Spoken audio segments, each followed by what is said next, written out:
Esse é o Ancapso e nós vamos falar sobre os resultados nas eleições do Uruguai e do Chile, tá? Os dois países tiveram eleições nesse final de semana, coincidindo com o segundo turno do Brasil aqui, e já saíram os resultados, e olha só, os dois resultados são bons para a direita, hein? Vamos entender o que está acontecendo no Uruguai, que foi a eleição mais importante.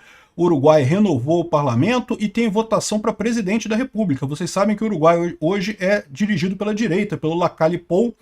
Ele não pode se reeleger, o Uruguai não admite reeleição, então ele teve que indicar um outro candidato que foi para o segundo turno com o cara da esquerda que é apoiado pelo Mujica. Mas tem tudo para ganhar, vou explicar para vocês. E também no Uruguai teve duas leis constitucionais que foram votadas também, dois referendos constitucionais que foram votados e que felizmente não passaram. Vamos entender essa história. No Chile foi uma eleição menos importante, eleição de prefeito, igual aqui no Brasil. Mas também apontou para uma derrota da esquerda lá. Mesma situação aqui no Brasil, a direita cresceu bastante, a esquerda diminuiu de tamanho, e o Boric já se vê ameaçado para o ano que vem. Ano que vem tem eleições lá no Chile para a presidência, né? Essa notícia foi sugerida por Transestatal Gratuita de Qualidade, o Boulos nem queria trabalhar mesmo, e várias outras pessoas. Obrigado aí ao pessoal que sugeriu notícias lá no nosso site, no visãolibertaria.com, e obrigado a você que está assistindo o nosso vídeo. Se você gosta do nosso conteúdo, por favor, deixe o seu like e se inscreva aqui no canal, né? Pois bem, houve eleição no Uruguai nesse domingo passado, dia 27 de outubro, e a votação era manter o partido atual, que é o partido do Lacalle Pou. De novo, lá no Uruguai não se admite reeleição, então Lacalle Pou não poderia se candidatar à reeleição, mas ele indicou o candidato dele, que é o Álvaro Delgado, né? Então a disputa principal é entre esses três candidatos aqui. Yamandu Orsi, esse cara aqui, que é da esquerda de lá, que é apoiado pelo Mujica. Vocês lembram do Mujica, né? Amigo do Lula, é daquela turma do Lula, é um Boulos dele lá, esse cara aqui. O Yamandu Orsi, ele ganhou, tá no primeiro turno, tá? Ficou com mais votos no primeiro turno. O Álvaro Delgado, que é o candidato da direita, do Lacalle Pou, e o Andrés Ojeda, que é do Partido Colorado, que já foi um partido muito importante lá no Uruguai, mas hoje em dia já não é tão importante assim lá na política uruguaia. O Partido Nacional do Delgado é a direita, né? E agora eles têm feito essa coalizão, os dois. Então, o que resultou, o resultado final disso daqui? Ó? O resultado final tá mais ou menos isso daqui, tá? Aqui era o resultado com 89% dos votos contados, mas é basicamente a mesma coisa que terminou aqui, tá?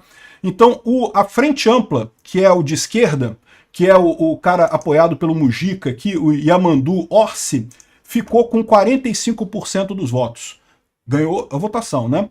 O centro, que é o do Lacalle Pou aqui, que é o Partido Nacional, ficou com 28% dos votos, e o Andrés Ojeda, do Partido Colorado, ficou com 17% dos votos.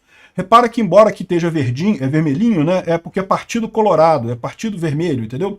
É o nome do partido, mas não é de esquerda não, tá? É Colorado por razões históricas e coisa e tal. E o que tem acontecido é que justamente esses partidos aqui costumam se unir, tá? Costumam se unir com os outros também. Então, embora tenha dado um resultado em que o cara da esquerda, né, o Boulos dele lá, tenha ganhado no primeiro turno, a expectativa é que agora, no segundo turno, o cara do Delgado, né, que é o representante do Lacalle Pou, acabe ganhando. Não sabemos ainda, tudo vai depender, né? A eleição, meu amigo, só acaba quando termina. Mas tem uma chance grande disso acontecer, né? Aqui está o resultado das votações, aqui acho que já tem 99% dos votos apurados. Está aqui o Partido Nacional, que é o partido do Lacalle Pou, com 26,7%, 27%. O Frente Ampla, que é o de esquerda, com 43% dos votos, tá? Então o azul claro aqui é a direita, é do Lacalle Pou, o azul escuro é da esquerda, tá? E o vermelho aqui também é centro, também é da direita também, tá? É o Partido Colorado. Então essa foi o resultado da eleição, como eu falei para vocês. A expectativa que o pessoal tem aqui, olha só, o pessoal está falando aqui, ó, surpresa, e o Uruguai ganhou a direita, que é a favorita para a balotagem. Balotagem é o segundo turno. Tá? O segundo turno vai ser final de novembro, o segundo turno lá no Uruguai, né? E aqui o pessoal falando que vamos fazer de novo igual a gente fez da outra vez, né? Ou seja, o que aconteceu? Quando o Lacalle Pou foi eleito, também foi assim.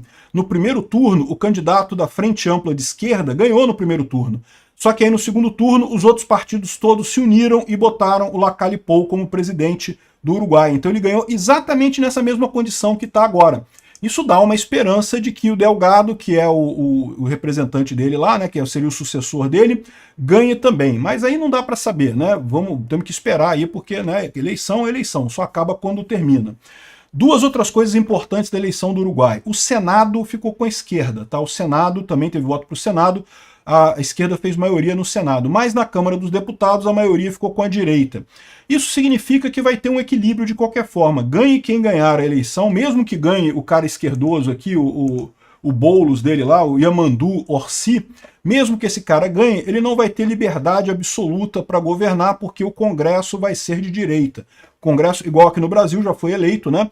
O Congresso está mais à direita, a maioria à direita, só que o Senado está à esquerda. Então isso significa também, olha que curioso, igual o Brasil. O Brasil nesse momento está assim, né? Você tem um Congresso mais à direita, um Senado mais à esquerda, e com isso o Lula tem um monte de problemas para governar porque não consegue aprovar as coisas na Câmara, o que garante um governo um pouco mais contido para a esquerda, né? Isso é uma coisa positiva no final das contas.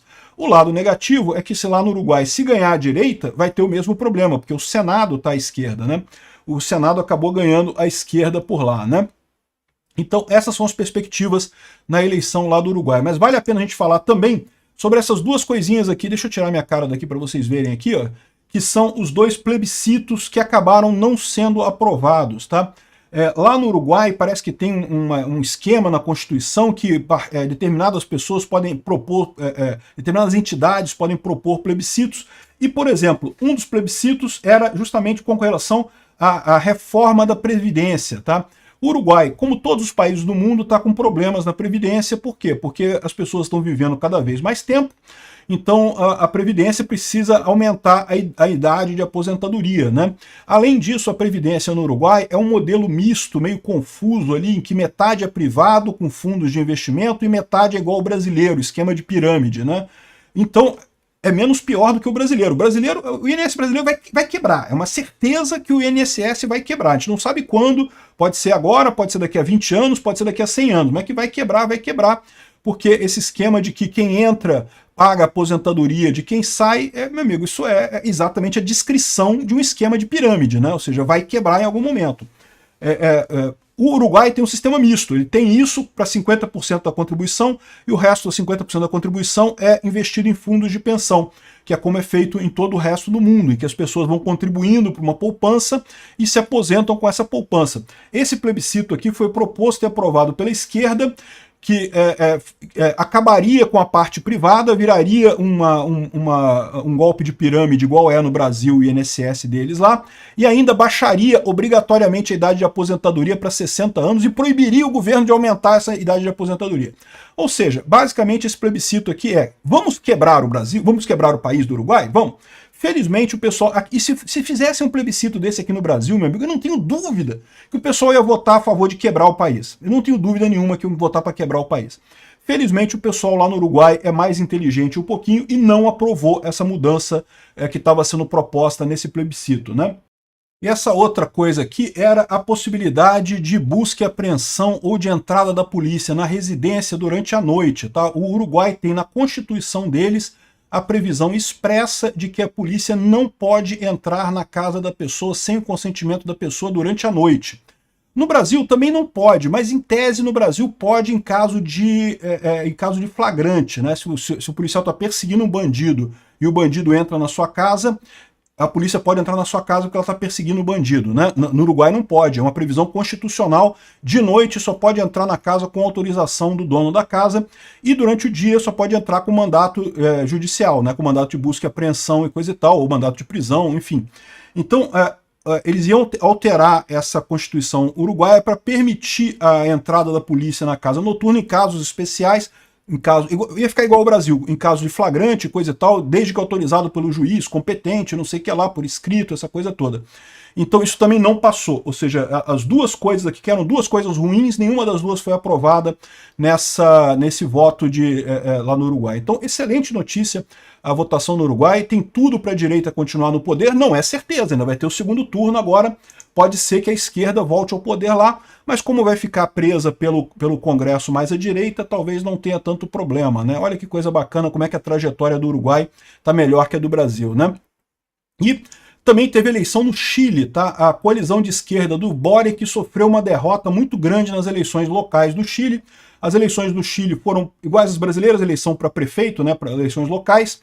E uma das derrotas mais dolorosas foi em Santiago, né, na capital do Chile, que era governada pela esquerda, e é uma cidade grande, então tende mais para a esquerda, como qualquer grande cidade, e acabou perdendo a prefeitura para o candidato da direita lá no Chile. De novo, isso não afeta nada o governo do Chile, tal como aqui no Brasil a direita ter ganho as eleições municipais não vai afetar nada o governo do Lula, mas isso indica o direcionamento do eleitorado, ou seja, isso complica a situação para o Boric ano que vem. Ano que vem tem eleição no Chile para a presidência. Então o Boric pode ficar aí, pode ter problemas com essa eleição ano que vem por conta dessa tendência do pessoal mais à direita, né? De novo, estamos vendo aquele fenômeno que eu já falei para vocês, que a esquerda quis voltar ao poder com muita força aqui na América Latina e coisa e tal, voltou ao poder. Mas o pessoal não consegue mudar, né? A esquerda não ganha mais corações e mentes das pessoas, tá todo mundo sendo chutado para fora. O caminho no Chile, o que vai acontecer a gente não sabe, mas o caminho para chutarem o Boric do Chile ano que vem tá aberto. Obrigado por assistir o vídeo até o final. Além de curtir, compartilhar e se inscrever no canal, considere se tornar patrocinador com valores a partir de R$ 1,99. Clique no botão Seja Membro abaixo para saber as condições e vantagens de patrocinar o canal. Mais informações sobre o nosso projeto, visite nossos sites indicados na tela.